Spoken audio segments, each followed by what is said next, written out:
Hello बच्चों, let's read this question. The question says part A, draw a graph between lambda m naught and root c for strong and weak electrolyte. Part B, predict the product of electrolysis in each of the following. इसमें भी हमारे पास first part है an aqueous solution of silver nitrate with platinum electrode. Part 2 है an aqueous solution of copper chloride with platinum electrodes.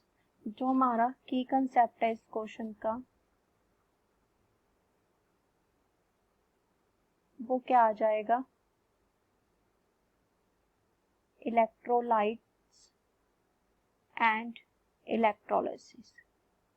Both the terms we will discuss in these parts. So हमारे पास अगर हम बात करें part A की, तो हमने ग्राफ प्लॉट करना है lambda m naught and root c में. तो हमारे पास अगर हम बात करें इसके लिए हमें चाहिए डेबे-हक्कल ओन-सागर इक्वेशन.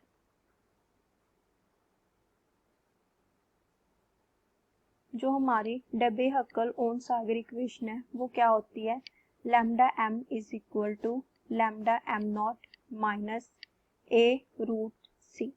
अगर हम इसे कंपेयर करें लाइन ऑफ स्ट्रेट लाइन से तो आता है y is equal to c plus m x, where हमारा y एक्सिस पे क्या प्लॉट होगा, लैम्डा एम जो क्या है मोलर कंडक्टिविटी है सॉल्यूशन की, और हमारा x एक्सिस पे क्या आएगा root C.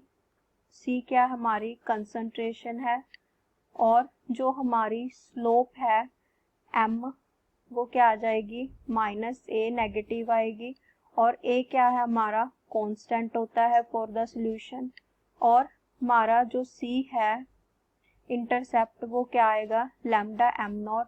Lambda m not molar conductivity होती है एट इनफाइनाइट डिल्यूशन. तो हम अगर ग्राफ प्लॉट करते हैं तो हमारे पास फॉर द स्ट्रॉन्ग इलेक्ट्रोलाइट्स की अगर हम बात करें,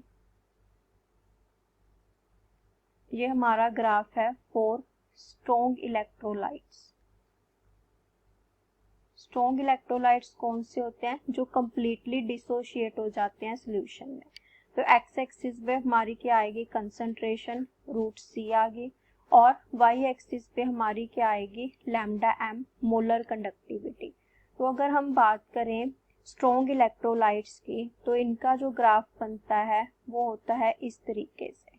क्यों, क्योंकि इसकी जो स्लोप थी हमारी वो नेगेटिव आई थी, क्या आई थी माइनस ए, और ये हमारा इंटरसेप्ट हो गया सी जो क्या आया था लैम्डा एम नॉट. तो ये हमारी molar conductivity at infinite dilution है, स्लोप नेगेटिव है, इसलिए जो हमारा ग्राफ है वो डिक्रीज हो रहा है with increase in the concentration. अगर हम बात करें वीक इलेक्ट्रोलाइट्स की, तो वीक इलेक्ट्रोलाइट्स में जो ग्राफ बनता है वो किस में होगा रूट सी में और लैम्डा एम में ही होगा. लेकिन वीक इलेक्ट्रोलाइट्स है वो कंप्लीटली डिसोशिएट नहीं होते, इसीलिए उनका जो ग्राफ है वो क्या है लिमिटिंग मोलर कंडक्टिविटी को रीच नहीं करता. तो हमारे पास जो वीक इलेक्ट्रोलाइट्स का ग्राफ है वो क्या है यहाँ पे टच नहीं करता, मतलब लैम्डा एम नॉट है जो हमें वो ग्राफ से नहीं मिलती फॉर द वीक इलेक्ट्रोलाइट्स. इसका रीजन क्या है, ये हमारे पास सॉल्यूशन में डज नॉट डिसोशिएट कंप्लीटली, क्योंकि ये कंप्लीटली डिसोशिएट नहीं होते, इसकी वजह से हमें ग्राफ से लैम्डा एम नॉट की वैल्यू नहीं मिलती. सो ये हमारे पास ग्राफ आगे for strong and weak electrolytes. Next हमसे क्या पूछा गया है पार्ट बी में, फर्स्ट पार्ट में aqua solution of silver nitrate with the platinum electrode.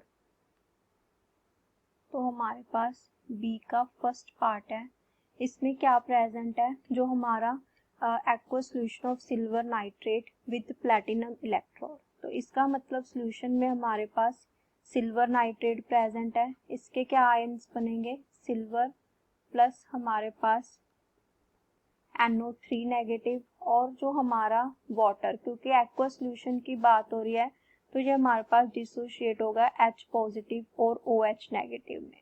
अगर हम बात करें इलेक्ट्रोलिसिस, तो इलेक्ट्रोलिसिस में क्या होता है बेसिकली, यहाँ पे हमारे पास यहाँ पे प्लेटिनम की इलेक्ट्रोड्स प्रेजेंट है,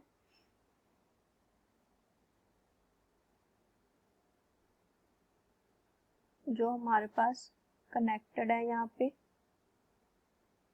और हमारे पास यहाँ पे एक्वा सॉल्यूशन प्रेजेंट है सिल्वर नाइट्रेट का। एक है जो इसमें वो एनोड की तरह एक्ट करेगी और एक कैथोड की तरह एक्ट करेगी। तो हमसे पूछा गया है कि जब इलेक्ट्रोलिसिस होती है, जब हम करंट पास करवाते हैं सॉल्यूशन में, तो हमारे पास क्या प्रोडक्ट बनता है। तो अगर हम बात करें एट एनोड, एनोड पे क्या होगा, जो OH नेगेटिव का पोटेंशियल है वो नाइट्रेट आयन से ज़्यादा है, इसीलिए OH नेगेटिव है जो वो अपने इलेक्ट्रॉन लूज कर देगा और क्या बनाएगा, हमारे पास water plus oxygen gas liberate करेगा और प्लस इसमें से क्या निकलेंगे, इलेक्ट्रॉन्स। अगर हम इस रिएक्शन को बैलेंस करें तो हमारे पास यहाँ पे आएगा 4 2 4। तो ये हमारी एनोड पे रिएक्शन आ गई।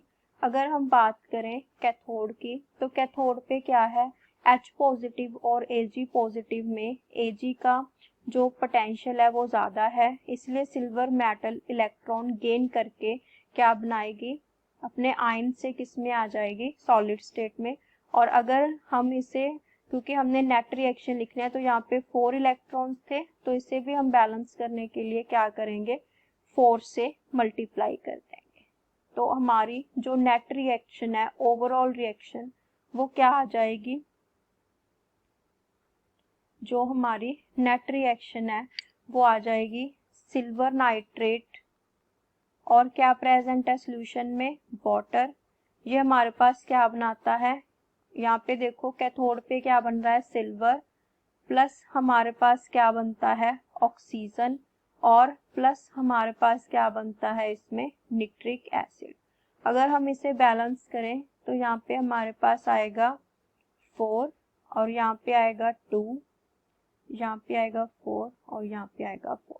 तो हमारे पास क्या प्रोडक्ट आ गए इलेक्ट्रोलिसिस करके, सिल्वर आ गया हमारे पास किस पे, कैथोड पे, ऑक्सीजन आ गया एनोड पे, और निट्रिक एसिड है जो हमारा वो सॉल्यूशन में प्रेजेंट होगा। नेक्स्ट अगर हम बात करें तो बी पार्ट में पूछा गया है, सेकंड पार्ट में, N aqua solution of copper chloride with platinum electrodes. तो हमारे पास जो सेकंड पार्ट है उसमें क्या है, CuCl2, ये डिसोसिएट होके क्या बनाएगा, Cu2 पॉजिटिव, प्लस हमारे पास क्या बनेगा 2Cl नेगेटिव, और ये भी एक्वा सॉल्यूशन है, तो वाटर डिसोसिएट होके क्या बनेगा, H positive and OH negative. तो इसमें भी इलेक्ट्रोलिसिस हो रही है, मतलब ऐसे करंट पास कराया जा रहा है, तो एक कैथोड पे जाके होगा और एक एनोड पे होगा। अगर हम देखें एट कैथोड, तो हमारे पास कैथोड पे कौन जाएगा, Cl नेगेटिव और OH। अगर हम देखें तो Cl नेगेटिव का पोटेंशियल ज़्यादा है OH की वजह से, तो जिसका पोटेंशियल ज़्यादा होता है उसकी क्या हो जाती है, रिडक्शन हो जाती है। तो क्लोरीन है जो वो अपनी गैसियस फॉर्म में जाएगी, तो Cl2 प्लस हमारे पास क्या होगा, 2 इलेक्ट्रॉन्स रिलीज होंगे। अगर हम बात करें एनोड पे, तो एनोड पे हमारे पास क्या है प्रेजेंट है, H पॉजिटिव और Cu2 पॉजिटिव आयंस। तो हमारे पास क्या होगा जी, हमारी जो रिएक्शन है कैथोड, ये एनोड पे हो रही है,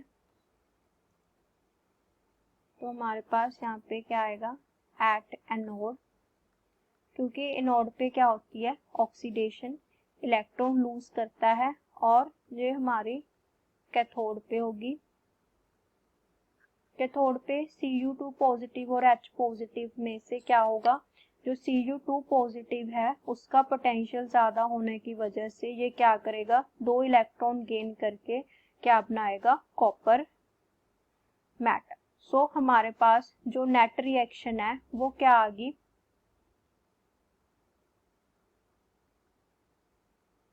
नेट रिएक्शन आ गई हमारी Cu2 positive plus 2 chlorine ions, it gives us Cu plus chlorine. So chlorine किस पे लिबरेट होगी हमारी एनोड पे और कॉपर किस पे डेपोजिट होगा हमारा कैथोड.